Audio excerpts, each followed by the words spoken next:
শুভ দুপুর। তো আজকে এসেছি মায়ের কাছে, আর দিদিও এসছে আমার। আগে দাদা বৌদি নেই, বেড়াতে গেছে, তো ওই জন্য এসেছি। আর আজকে রান্নাগুলো মা আমি দিদি ভাগ করে করেছি। তো দেখাই চলো কী কী রান্না হয়েছে এখানে। আচ্ছা, এখান থেকে শুরু করবো। এখানে রয়েছে টকের ডাল, এটা মা করেছে। টকের ডালটা আম দিয়ে, এটা মুগ ডাল করেছে। আচ্ছা, এখানে রয়েছে এঁচোড়ের ডালনা, এটা কিন্তু আমি করেছি। এঁচোড়ের ডালনাটা নিরামিষ আজকে, শনিবার তো। আর এখানে থোড় ভাজা রয়েছে। আচ্ছা, এটা ছিল কিন্তু কালকে। এখানে রয়েছে পটলের ঝাল সর্ষে পোস্ত বাটা দিয়ে, এটাও আমি করেছি।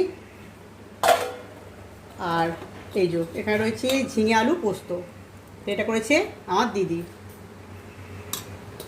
তো এই হয়েছে রান্না। তো আজকে দুই বোনে মিলে প্রচুর আড্ডা মারবো, গল্প করবো, সারাদিন থাকবো এখানে। তো চলো রাত্রিবেলা বাড়ি চলে যাবো। টাটা।